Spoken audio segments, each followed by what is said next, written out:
Hello friends, this is Soman here, and today I am with a new topic, and the topics are load, stress and strain. I am going to give you some basic knowledge about them. And when we talk about mechanics of solid, the internal properties like elasticity of the material matters the most. Okay, and in what is the load actually? Load is actually the force applied to any body. We can say load. Load is actually the another name of force. Okay, and because of load, stress, deformation and displacement and many other things occur.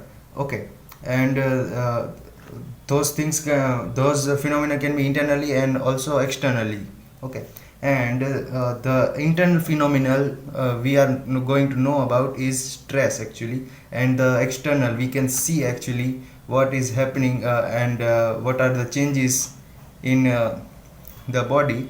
It will be strain. Okay, first of all, know about the types of load actually. What are the types of load? Static load, which is constant with time. You can see the graph over here. And the dynamic load, it is they both are actually opposite to each other. In dynamic load, the load which varies with time. You can see over here the graph is there. And the third is normal load, which is perpendicular to the cross section of the body. And the shear load tends to produce sliding failure of the body along a plane parallel to the direction of the load. If you see the plane over here, there is a plane and the force acting opposite to each other and trying to produce a sliding failure over this point. And we can say that type of load as shearing load. And then the fifth is concentrated load. Concentrate at a point. It basically says in its own word that concentrate on a particular point. Then the next is distributed load.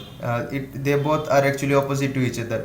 This is only on a single point, and the distributed load is distributed all over the length, or if any area is given, then we can take the area. And distributed load are basically identified by this F divided by L, force divided by length, or force divided by area also.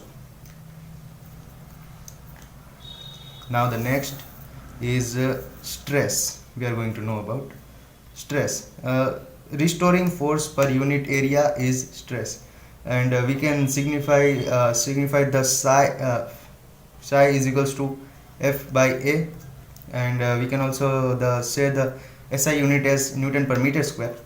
And if you see over here, there is a cylinder and on which the force is acting, and on the cross section area, then we can take both of them in this formula. And what are the types of stress? Stress has three types: longitudinal stress, volumetric stress and tangential stress. In longitudinal stress, psi is equals to F by A, and volumetric stress phi B is equals to F by A is equals to pressure also.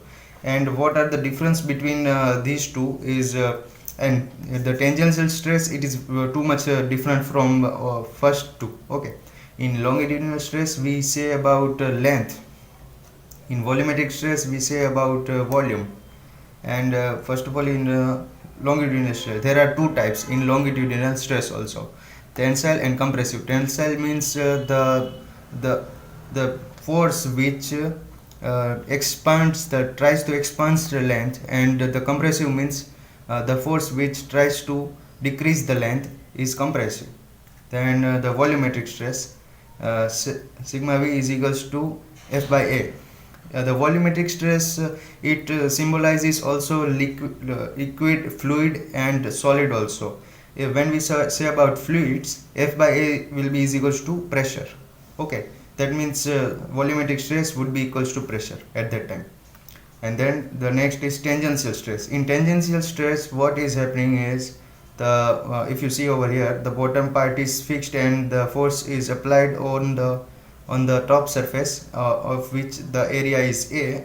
And we also take the same formula over here, and we can also symbolize this tangential stress as shear stress. Its second name is that. And if you see over here, there is some theta making, and this theta we will learn in strain. So let's see strain. Over here, if you see ratio of change in dimension to the original dimension, it is actually this definition of the strain. What does that mean is we can see the meaning by the types. Okay, first is longitudinal strain. EL is equals to delta L by L. What is delta L? It is, if you see over here, there is a cylinder. We can see the strain is there. First of all, it was L1. Then after the strain applied, it becomes L2. Then we can take the delta L, which is the difference between the change in length and I mean to say original length. If you see over L2 minus L1 divided by L1, delta L by L also. Similarly for the volumetric strain also, EV is equals to delta V by V. We can also say it as bulk strain. Okay, then the third is tangential strains. ET is equals to theta is equals to delta L by L. If you see over here, the theta is there and also the theta is there. If we apply force on this direction, okay, then we get delta L over here and L over here, and we can say tan theta is equals to delta L divided by L. We take over here, and theta is equivalent to tan theta when the theta is very much close to the 0. Okay, then we can directly take the theta is equals to delta L by L, and that theta is also equals to tangential strain. Thank you friends. If you want to know more about this chapter, then comment down.